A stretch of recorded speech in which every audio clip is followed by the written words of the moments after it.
¿Quién pide permiso para pensar? Nosotros, desde la Facultad de Filosofía de la UAC, tampoco. Bienvenidos a Ética sin Permiso, el territorio sonoro donde desenterramos las preguntas que las jerarquías esfuman y donde desobedecemos la idea de que la bioética, la tecnología y la filosofía son temas neutrales. Frente a chips que mapean cerebros y algoritmos que dictan vidas, nosotros preguntamos, ¿para quién se diseña ese futuro? ¿A quién beneficia? ¿A quién silencia? No somos observadores, somos partícipes. Y aquí la ética no se consulta, se piensa.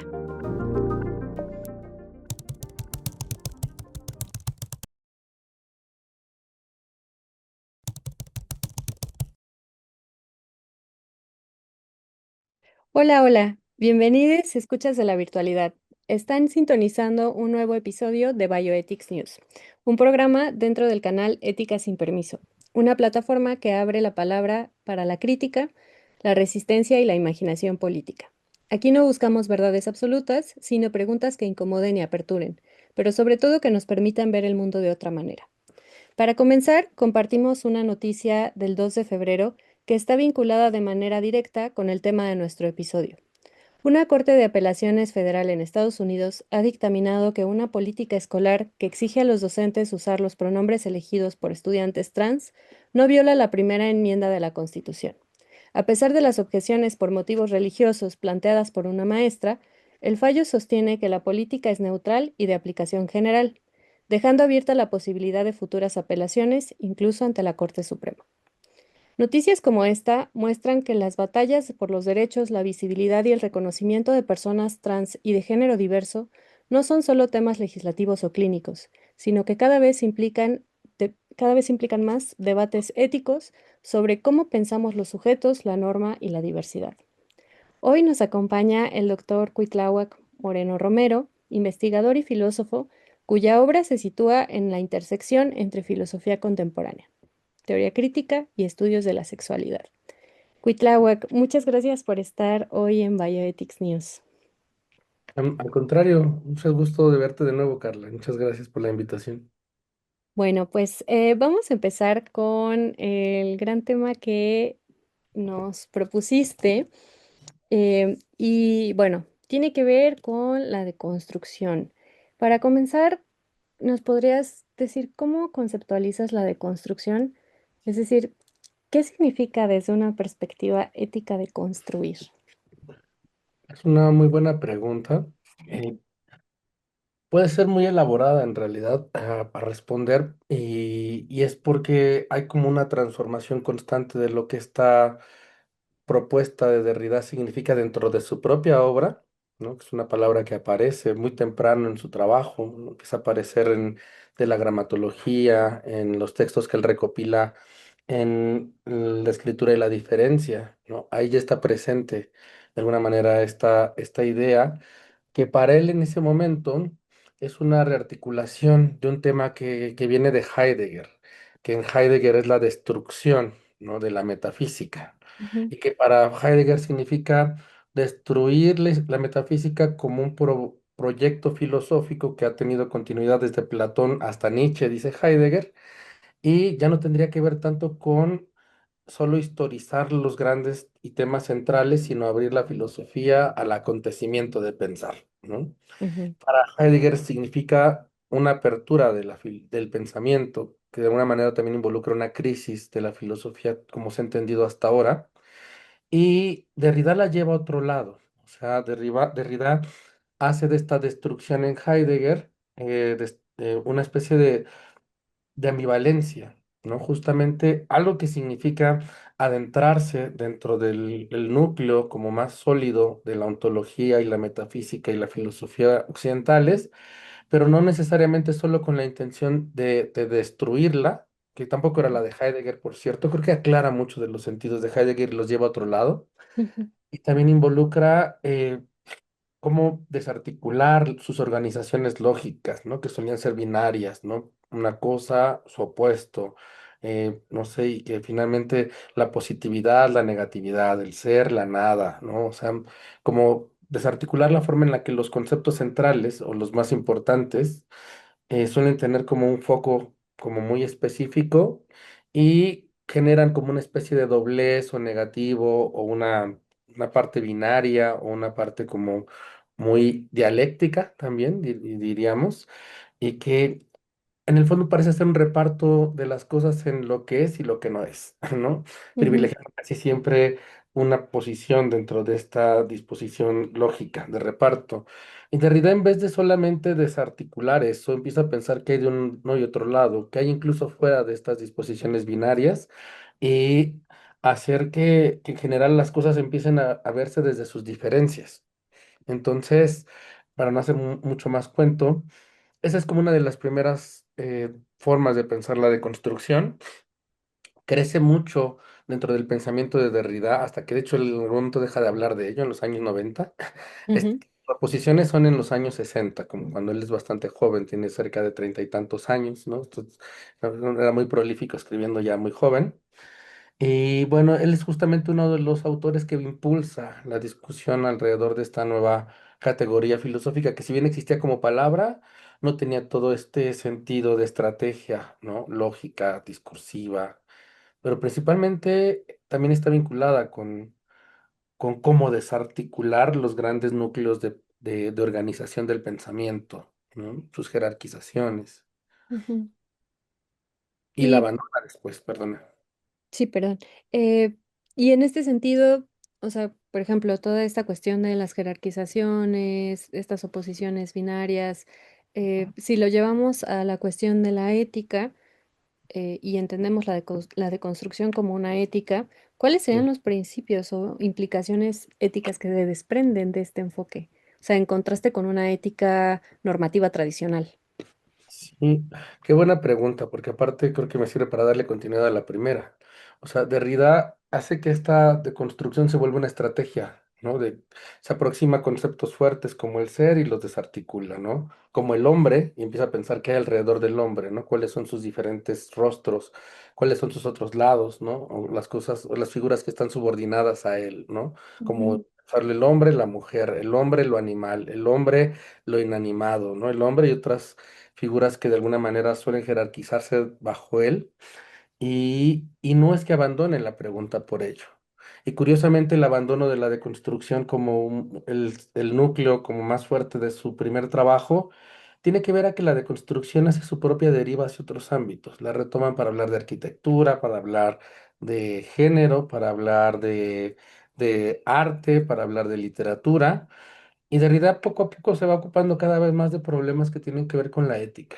En los ujú, años, finales de los años 80, casi todos los años 90 y lo que él trabajó antes de su muerte en 2004, estaba mucho más centrado en la ética y él empieza a trabajar mucho más en cuáles son las diásporas de este sujeto como muy abstracto de la tradición occidental, que aparte suele ser universal, supuestamente, ¿no? ujú, Y en ese claro. sentido, pues cumpliría estas cosas como muy típicas de las éticas, ¿no? Algo que construiría siempre parámetros de regulación moral, parámetros de decidir qué es lo que debe de cumplir un hombre en en sus atributos, en sus propiedades físicas de comportamiento, para ser un buen hombre, ¿no? Y suelen ser como las que están en el corazón de la ética muy tradicionalmente, ¿no? Pero Derrida empieza a preocuparse por otras cosas, ¿no? ¿Qué tipo de relación sostiene con la ley? ¿Qué diferenciaciones hace la ley alrededor de esto, ¿no? Tiene un texto muy Ujú, importante alrededor de eso en el que trabaja el tema de la violencia que habían explorado previamente tanto Walter Benjamin como Hannah Arendt, ¿no? Texto muy, muy, muy importante al respecto.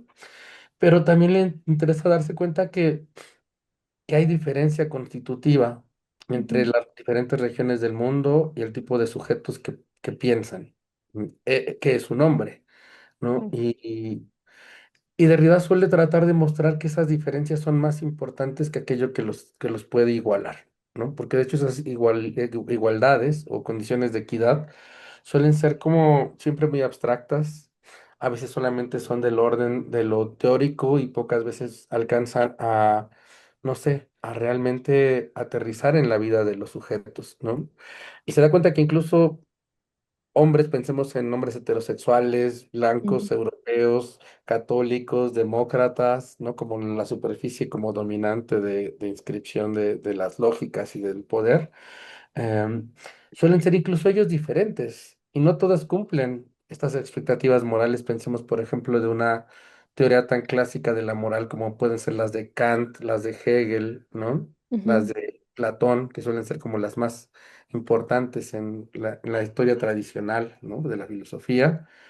Y para Derrida es importante ver qué es lo que no cumplen, ¿no? Diferenciarlos entre ellos mismos y que se diferencien también de otras figuras para explorarlos en sus singularidades.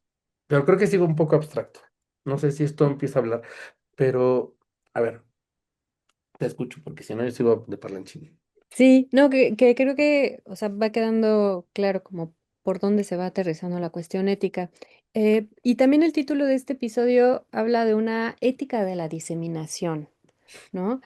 ¿Cómo dialoga esta idea, o sea, con las experiencias vitales y políticas de las disidencias sexuales?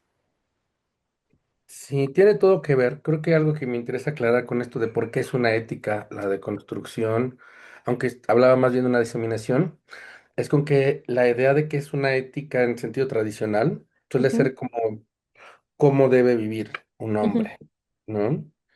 Y creo que suele ser muy normativa, ¿no? Debe de cumplir la ley, debe de cumplir su telos, ¿no? Aquello que está destinado a hacer, los mandatos simbólicos, los mandatos sociales, ¿no? ujú, Y que en los cuales casi siempre suele ser más importante, pues, una suerte de ideal que cumplir, que suele ser muy opresivo, no solamente para los sujetos, hombres, sino también para las otras figuras que están alrededor de ello y que no pueden cumplirlo, ¿no? Entonces, una ética de la diseminación quiere decir abandonar estos centros como normativos y regulativos, ujú. no necesariamente descartarlos ni destruirlos, pero sí abandonar que tenga que haber una figura central en ello. Y que aparte una figura central tan difícil de cumplir, ¿no? Como la del Claro. hombre blanco heterosexual, eh, un católico, demócrata, un sujeto libre, ¿no? Ujú, O sea, que yo creo que ni siquiera los blancos, hombres blancos en Europa lo cumplen, ¿no? Ya no digamos claro. mujeres, otras figuras de territorialidades del sur global, ¿no? Y por no hablar de, no sé, niños, personas racializadas, ¿no? Y personas de las disidencias sexuales. Entonces, este centro que antes estaba allí en el cómo debe de ser un buen hombre, se orienta hacia cómo pueden vivir los diferentes sujetos. Y ya no se trata solamente de un deber, sino de colocar la pregunta de la deconstrucción sobre ese deber de dónde viene y qué les puede permitir hacer, ¿no? Porque obviamente una mujer no va a poder ser un buen hombre. Un Claro. un homosexual o una figura de las disidencias sexuales tampoco lo puede ser porque suelen ser pensadas como figuras que no cumplen por completo estas exigencias, ¿no? Que están incompletas además para cierta perspectiva metafísica, ¿no? Y que serían siempre de segunda o tercera o cuarta categoría y estarían aparte pues muy estratificadas sus jerarquizaciones y subordinación. Claro, y en este sentido, em, o sea, esta noción de diseminación, ¿de qué forma puede desafiar estas categorías fijas de identidad que generalmente suelen operar en políticas públicas o en instituciones de salud, por ejemplo? Ah, es una pregunta buenísima.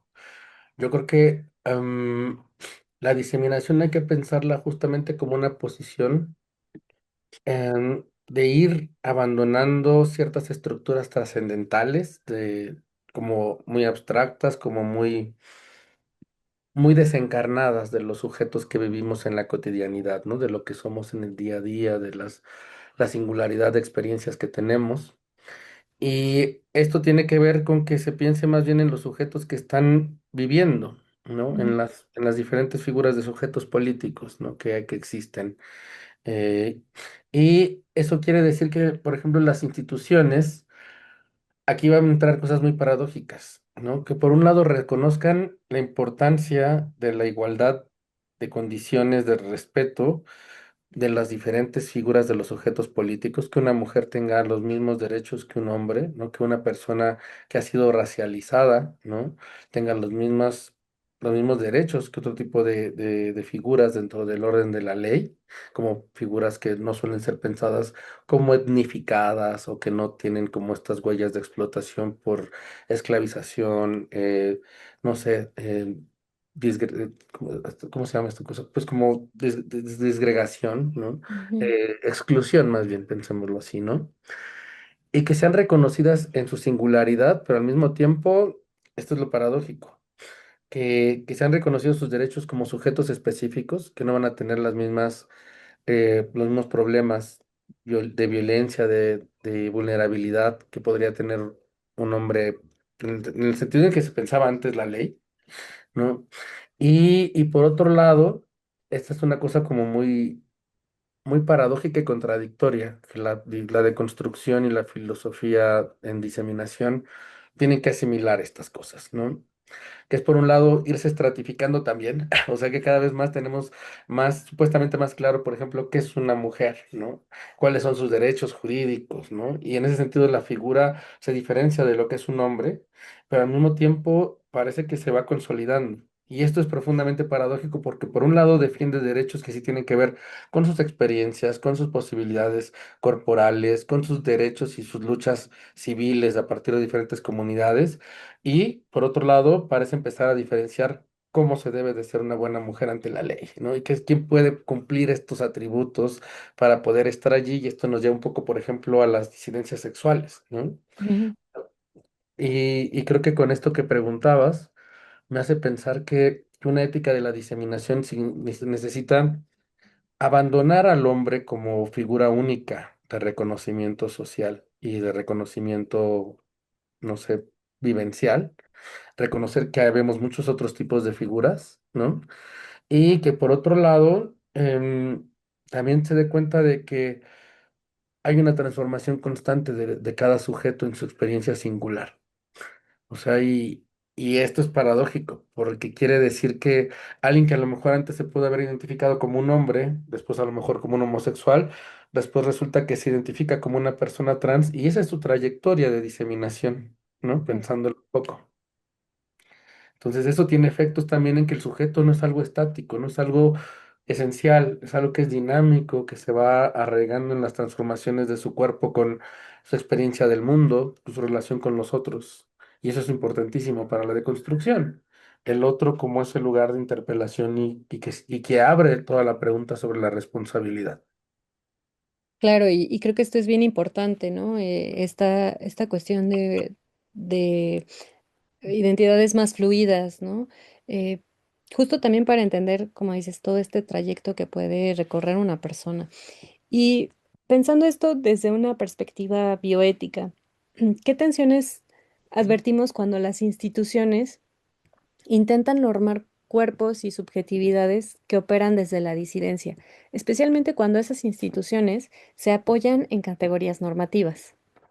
Ujú. Bueno, es una pregunta buenísima. Creo que acá, cuando introduces el tema de la bioética, me parece, hay muchas cosas por decir y yo no soy especialista en bioética, tengo que decirlo un poco de antemano, pero sí logro ver al menos un cierto horizonte, ¿no? En el cual, de alguna manera, las ciencias naturales son convocadas, particularmente las ciencias de lo vivo, particularmente la biología, ¿no? La Ujú, fisiología, la medicina, la ecología. Y creo que todas ellas contribuyen mucho a problemas filosóficos.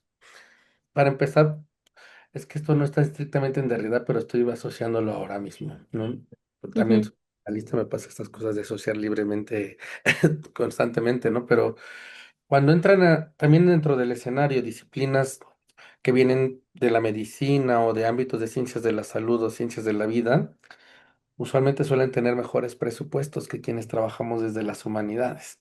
Eso es cierto. Sí, lo sabrás tú probablemente que has estado más cerca de estos escenarios y que aparte estás justamente muy cerca de bioética, ¿no? O sea, finalmente son cosas que se ven, ¿no? Y curiosamente cuando entran con mejores presupuestos, a veces también entran con una mayor, no sé, posibilidad de toma de decisiones al momento no sé, de integrar sus problemáticas y sus discursos, ¿no? Y sus autoridades epistémicas, por decirlo de alguna forma.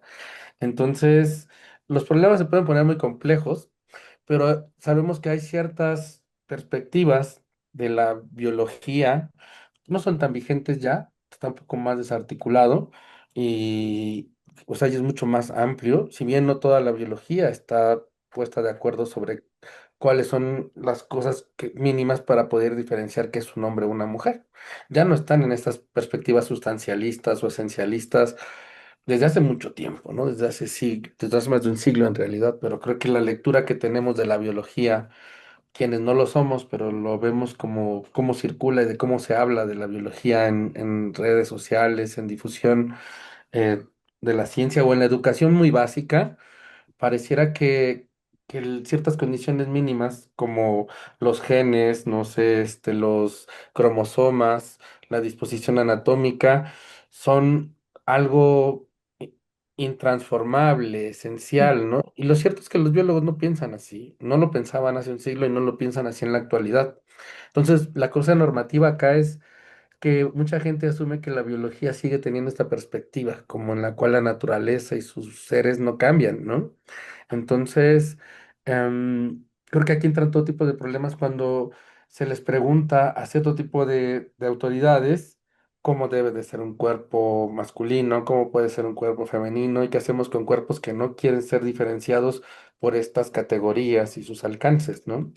O sea, cuando mujeres trans o hombres trans o personas trans no binarias deciden que no quieren reconocer simplemente ciertos atributos de manera tan binaria, ¿no? Ujú. Que les interesan como aspectos y aspectos más dinámicos, fluidos, en los cuales también, perdón, se piense la forma de habitar un cuerpo con tecnologías de todo tipo, ¿no? Que pueden ser lo mismo transformaciones en términos de cirugías, ¿no? Pero al mismo tiempo la introducción de tecnologías hormonales, por no hablar también de lo que significan otras tecnologías discursivas, ¿no? ¿A qué discursos te acercas para transformar tu modo de vivir? O sea, y se vuelve una cosa mucho más fluida y dinámica, ¿no? Claro. Entonces la biología y la medicina ya no intervienen por completo en todo ello, aunque en algunos casos quieren hacerlo, ¿no? Sí, y justo creo que esto abre bastante también el panorama, ¿no? Incluso para decirnos cómo puede la deconstrucción ofrecer herramientas para repensar prácticas bioéticas que sean más inclusivas frente a la diversidad sexual y de género, ¿no? Cuando estamos hablando de todos estos parámetros eh, de las ciencias naturales que mencionas. Sí, y lo pienso con algo que creo que estaba un poco por aclararse hace rato, pero no lo abordé, ¿no? La diseminación para Derrida tiene que ver con una idea que curiosamente está en Nietzsche, ¿no? Que es justamente como de- del crecimiento del desierto, en un sentido de la imagen del desierto como una figura poética, ¿no? Que en el pensamiento de Nietzsche habla del crecimiento del nihilismo en el mundo, y que para él Ujú, tiene que ver con la modernidad, ¿no? Para Nietzsche. Y la diseminación en realidad tendría que ver con una imagen en el cual la diseminación es una palabra que involucra esta raíz o esta voz que es el sema, ¿no? Que al mismo tiempo tiene que ver con la semilla, que tiene que ver con el germen, que tiene que ver obviamente también con el semen, ¿no? Pero suele tener en esta imagen de realidad tiene que ver con la semilla, pero es una diseminación que asimila también el desierto también como este lugar en el que se habitaría en la modernidad tardía, pues ya sin Dios como centro y fundamento, ¿no? Es un pensamiento que en su ética trabaja sin un Dios, no necesariamente porque trabaja en contra de las religiones, sino porque el pensamiento y la vida en general ya no suele estar estructurada con Dios como centro y como eje rector de la forma de habitar lo real, ¿no? Entonces, la diseminación sería como habitar en este sin Dios, ¿no? De una ujú, manera, pues también considerando que uno no va solo, sino que vas acompañado de otras personas que han perdido el fundamento también, las esencias, pero que al final del día estamos aquí, ¿no? claro. Y nos estamos desplazando hacia no sabemos dónde. Claro. Y en este sentido, no sé, pienso en una crítica súper frecuente que se hace a la deconstrucción, ¿no? Y es que suele quedarse en un nivel muy abstracto frente a violencias materiales concretas. ¿Qué respuesta darías a esa objeción? Creo que no, me parece un poco como, no sé, varias cosas. He escuchado esa objeción muchas veces. Sí. Curiosamente la he escuchado mucho más en ámbitos académicos. O sea, creo que hay una cosa interesante también de la deconstrucción y es que se ha escapado de allí. O sea, si aparece allí, también se disemina y Ujú, está haciendo otras cosas, ¿no? Ha impactado también la forma en la que no solo los académicos, sino otras figuras han leído no solo a Derrida, sino a la gente que le siguió, ¿no? Y que en ese sentido también ha influido la forma de transformar la deconstrucción para que Derrida ya no sea solamente el centro de ello, ¿no? O sea, algunas de sus alumnas más importantes o discípulas, aunque él no las vería así, creo que le parecería muy chocante que les adjudicara esta relación de maestro-alumnas, ¿no? Él mismo diría como, pues, ellos están haciendo la deconstrucción a su manera, pues no sé, pienso en Judith Butler, en Paul Preciado, en Gayatri Spivak, ¿no? O sea, por pensar solamente algunas figuras que ahora están como, no sé, Bernard Stiegler, ¿no? O sea, ujú, eh, hay realmente muchas personas que han estado como cerca de ello y que han sido influidas por este pensamiento. Entonces, y que has hecho que la deconstrucción no sea algo solamente de la academia, que han llegado a otros lados, ¿no? Entonces, no creo que esas preguntas aparecen mucho si piensan como si la deconstrucción pudiera escaparse del libro, ¿no? ujú, Pero sí hay formas en las que uno logra poder integrarlas en otras cosas, ¿no? Cuando te das cuenta que a lo mejor estando en una comunidad, ¿no? Cuando alguien te suele pedir que escojas entre lo uno o lo otro, trates de pensar en las otras alternativas que hay, ¿no? O sea, ujú, finalmente es una forma de pensar, es una lógica, ¿no? Es algo que tiene que ver con el pensamiento y eso es la lógica, ¿no? claro. Entonces, con un pensamiento que ya no solamente esté pensando que solo hay lo blanco y lo negro, el hombre y la mujer, y que aparte es comunitario porque interpela al otro. Entonces, en vez de decir, pues si hay que escoger entre esto y lo otro, me voy para acá o para allá, ¿no? Puedes preguntarle a las otras personas que están ahí alrededor, bueno, ¿qué más ven ustedes? ¿Qué otras preguntas podemos hacer? Es áspera, o sea, y pues a veces involucra reconocer que no va a haber acuerdo, ¿no? Claro. ¿No? Pero finalmente tampoco que eso te da derecho a aniquilar o a denegar los posibles derechos o las razones por las que la otra persona va a luchar por su forma de vivir, ¿no? Entonces, en el sentido, tiene que ver con una pregunta que me hacías al principio. Como una ética significa también abandonar incluso a que tus propias formas de pensar sean aquellas que tengan que estar al centro y en el fundamento de todo lo que quieres vivir o de todo lo que quieres defender. Claro.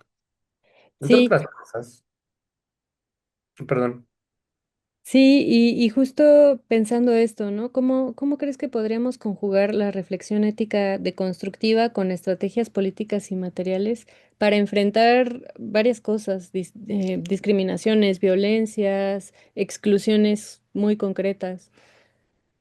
creo que una de las estrategias como muy tradicionales de la deconstrucción es confrontarse a los temas que están como siendo como el asunto a discutir y abrir sus múltiples formas de verlo, Ujú, para que en lugar de simplemente encontrar la más sintética, como algo que sea universal y ujú, que al mismo tiempo borre todas las otras diferencias que hay, ver el lugar de cada una de estas cuestiones, ¿no?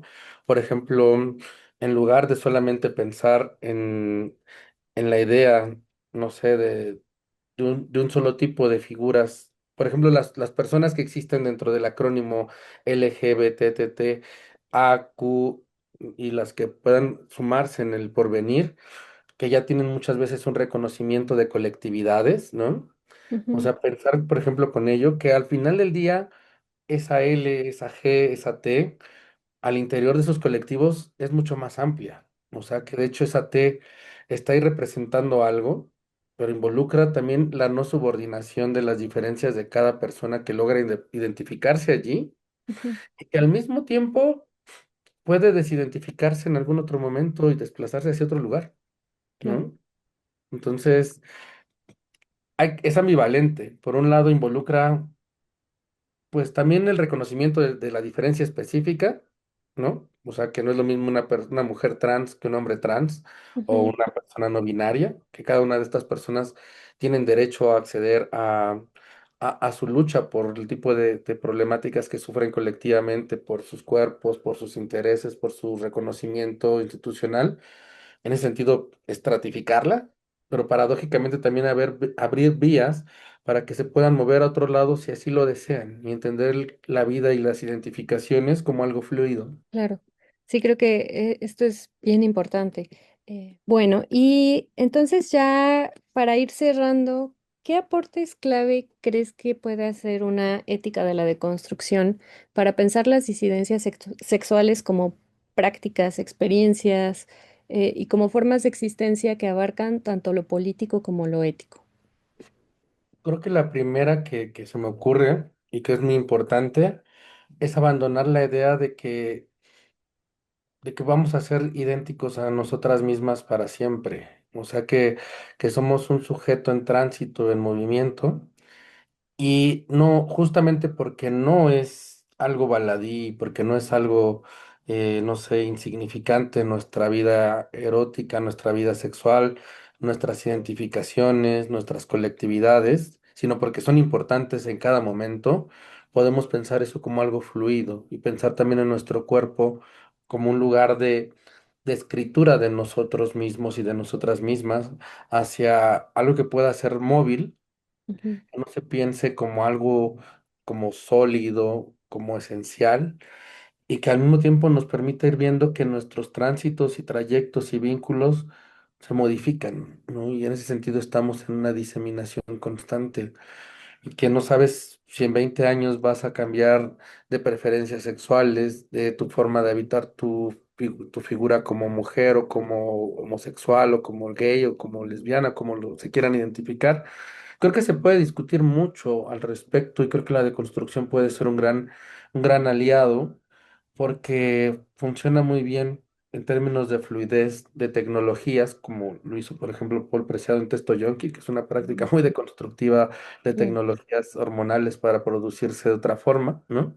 Creo que es un gran ejemplo. La pregunta que me hacías hace un momentito, creo que la puede responder muy bien Paul Preciado allí, ¿no?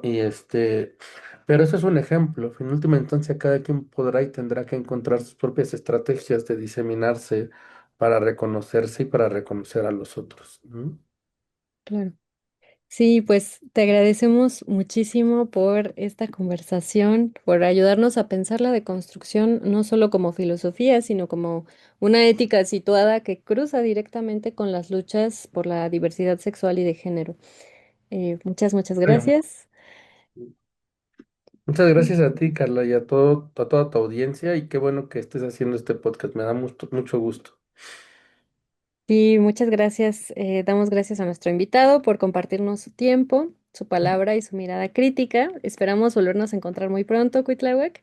Claro que sí. Y, y gracias igual a nuestras escuchas por acompañarnos en este episodio.